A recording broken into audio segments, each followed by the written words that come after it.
On a vu lors du premier module que depuis les années 80, se sont succédés plusieurs contrats. Pour comprendre le contrat de ville actuel, accordons-nous un retour en arrière. Depuis les années 70, l'État cherche à coordonner l'action des différentes institutions sur les quartiers en difficulté. Cette coordination se fait à deux niveaux, au niveau national et au niveau local. Au niveau national, en 1990, est créé le ministère de la Ville, chargé de coordonner une nouvelle politique interministérielle, la politique de la ville. C'est une innovation. Aujourd'hui encore, ce ministère reste une particularité française puisqu'il dépasse les logiques sectorielles, coordonnant plusieurs ministères et services déconcentrés de l'État. Au niveau national, le ministère de la Ville, devenu en mai 2017 le ministère de la Cohésion des Territoires, et le CGET, Commissariat général à l'égalité des territoires, coordonne et impulse l'action gouvernementale.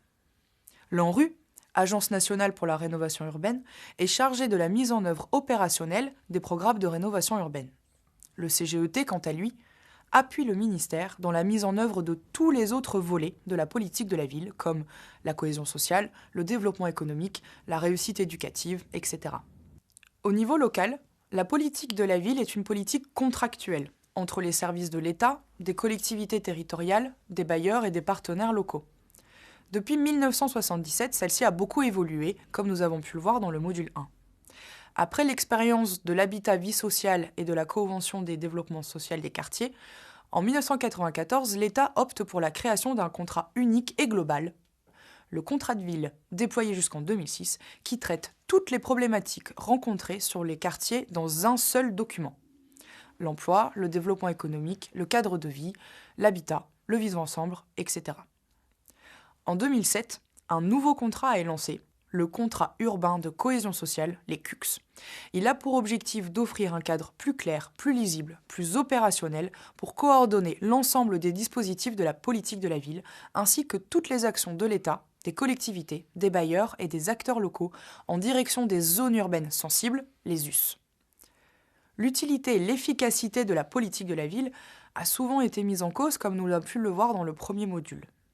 Aussi, l'autre innovation des CUCS est l'impératif de l'évaluation, pour mesurer les impacts de cette politique laboratoire qui doit rester une démarche d'impulsion pour réduire les inégalités territoriales.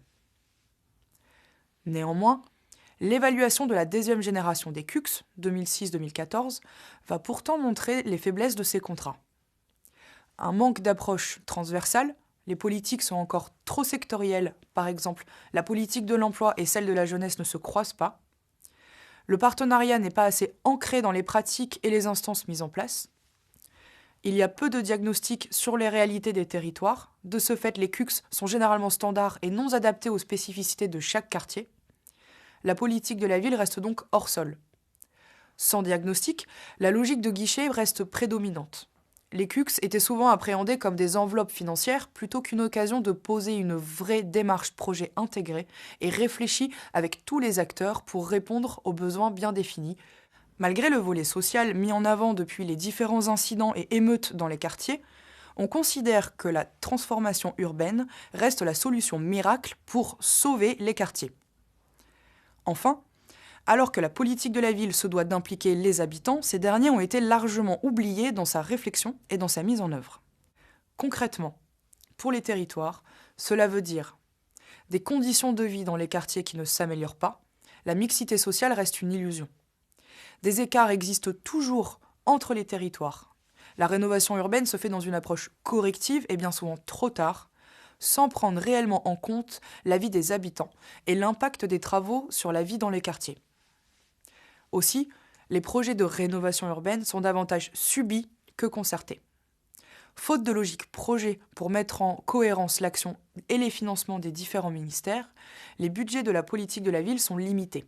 On privilégie donc l'investissement sur le bâti et l'urbain plutôt que les politiques de cohésion sociale, qui restent les parents pauvres. Enfin, le processus d'évaluation reste trop fragile pour permettre un réel recul sur des actions menées. Malgré tous ces constats critiques, la politique de la ville et la contractualisation restent nécessaires.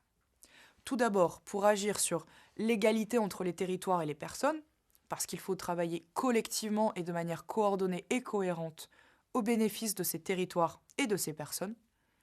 L'objectif est bien de dépasser les habitudes de travail en silo, chacun dans son coin.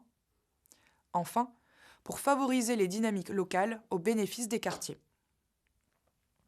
Face à ces constats et la nécessaire contractualisation pour travailler ensemble, l'État a tenté d'apporter des solutions avec le nouveau contrat de ville.